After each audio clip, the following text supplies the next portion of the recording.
नमस्कार दोस्तों, मैं नितिन कुमार स्वागत करता हूं आप सभी का हमारे YouTube चैनल सिलेक्शंस क्लासेस में। लगा दो आग पानी में जवानी उसे कहते हैं, लगा दो आग पानी में जवानी उसे कहते हैं, वो छीन लो सिलेक्शन कहानी उसे कहते हैं। तो दोस्तों शुरू करते हैं अपनी क्लास। दूसरी दूसरी क्लास है एनटीपीसी जीके जीएस की। अब मात्र आप लोगों के पास ज़्यादा दिन का समय नहीं है, मात्र और मात्र सिर्फ और सिर्फ आपके पास 16 या 17 दिन का समय है। और पढ़ाई इतनी अच्छे से करिए कि दोस्तों आपका सिलेक्शन हो जाए। तो दोस्तों क्लास शुरू करने से पहले आप एक छोटा सा काम कर लीजिए। आपने जिस किसी ने अभी हमारा चैनल सब्सक्राइब नहीं किया वो जल्दी से हमारे चैनल को सब्सक्राइब कर दीजिए दोस्तों 10 सेकेंड में, और फिर अपनी क्लास स्टार्ट करते हैं, है ना दोस्तों। चलिए, आशा करता हूं सभी लोगों ने चैनल को सब्सक्राइब कर लिया होगा। अब स्टार्ट करते हैं अपनी क्लास। तो दोस्तों क्या लिखा है, प्रथम राष्ट्रमंडल खेलों का आयोजन कब हुआ था। प्रथम राष्ट्रमंडल खेलों का जो आयोजन है वो कब हुआ था। तो दोस्तों ये हुआ था 1896 में हुआ था। कब प्रथम राष्ट्रमंडल खेलों का आयोजन कब हुआ था, तो ये हुआ था 1896 में एथेंस में। ठीक है, कहां पर दोस्तों, एथेंस में। और इसके अलावा जो अभी ओलंपिक हुआ था, अभी जो प्रेजेंट में जो ओलंपिक हुआ है, वो जो ओलंपिक हुआ है, तो वो ओलंपिक 2024 का ओलंपिक वो दोस्तों कितने नंबर का था, वो 33वें नंबर का था ओलंपिक। ठीक है, ओलंपिक जो ओलंपिक जो था ये कौन से नंबर का था, ये 33वें नंबर का था। और इस ओलंपिक में नीरज चोपड़ा ने सिल्वर मेडल जीता था। किसमें, भाला फेंक में। किसमें दोस्तों, तो भाला फेंक में। भाला फेंक से संबंधित है कौन, नीरज चोपड़ा साहब, नीरज चोपड़ा। तो इन्होंने कितना भाला फेंका, तो इन्होंने फेंका है 89.45 मीटर। इतना इन्होंने भाला फेंक करके रजत पदक जीत करके शान बढ़ाई है भारत की। ठीक है ना दोस्तों। अगला क्वेश्चन आता है, अगला क्वेश्चन है, वर्षा की बूंद गोलाकार क्यों होती है। वर्षा की जो बूंद है वो गोलाकार क्यों होती है, तो ये होती है पृष्ठ तनाव के कारण। कैसे, पृष्ठ तनाव के कारण। किसके कारण, पृष्ठ तनाव के कारण। पृष्ठ तनाव के कारण ये गोलाकार होती है। ठीक है ना। तो दोस्तों और ये पेन जो यूज करते हैं ना अपन, ये भी जो है ना पृष्ठ तनाव के कारण उस पर ही चलती है। और दोस्तों अगला क्वेश्चन है, गुजरात की पारंपरिक बुनाई को किस रूप में जाना जाता है। गुजरात की जो पारंपरिक बुनाई है उसको किस रूप में जाना जाता है, तो उसको जाना जाता है, उसको पटोला के रूप में जाना जाता है। किसके, पटोला के रूप में जाना जाता है।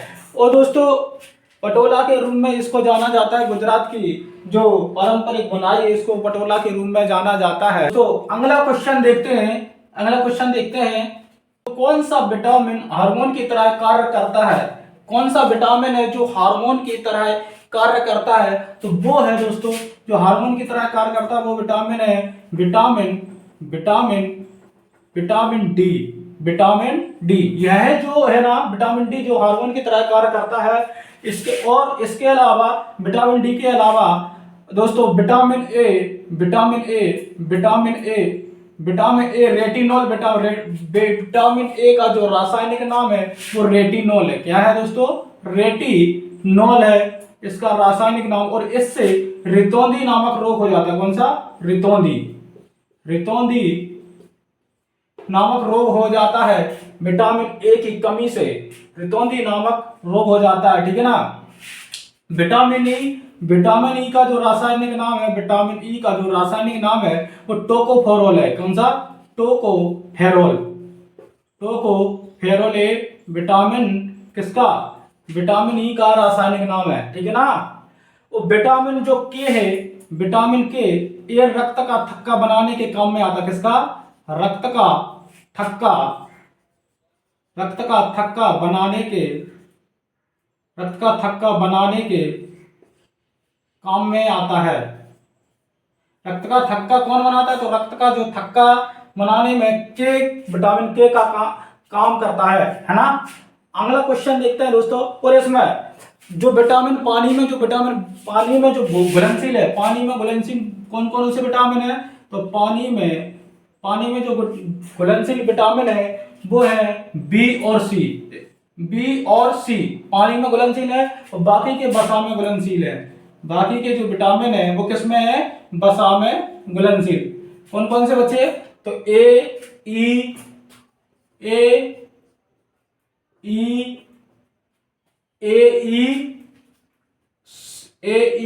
के, ये सारे के सारे विटामिन काय में है दोस्तों? तो ये जो है ना ये वसा में घुलनशील है। और इनको याद कैसे करेंगे? तो इनको याद करने का जो तरीका है, पानी में घुलनशील का मतलब गई भैंस पानी में, गई भैंस पानी में, ये याद करने का तरीका है किसका? बी और सी जो पानी में घुलनशील विटामिन है उनका है गई भैंस पानी में, और जो बाकी के बच्चे विटामिन है वो किसमें? वसा में घुलनशील है। ठीक है ना दोस्तों।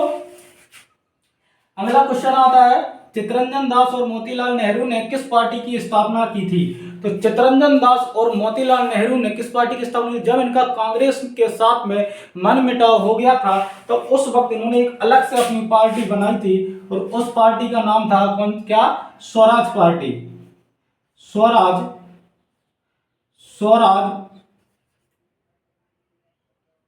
दोस्तों, जब इनका मनमुटाव हो गया था तो इन्होंने एक स्वराज पार्टी का गठन किया था। दोनों लोगों ने, किन मोतीलाल नेहरू और चित्तरंजन दास ने स्वराज पार्टी का गठन किया था, स्वराज पार्टी का। और ये कब किया था? तो ये किया था 1 जनवरी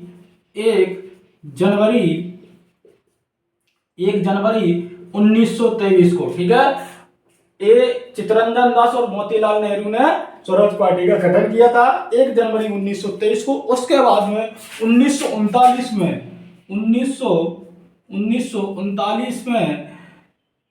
फॉरवर्ड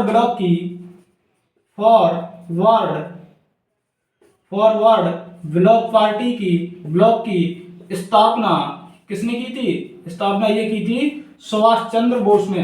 किसने? तो सुभाष चंद्र बोस ने की थी ये। ठीक है ना, किसने की थी ये दोस्तों? सुभाष चंद्र बोस ने की थी।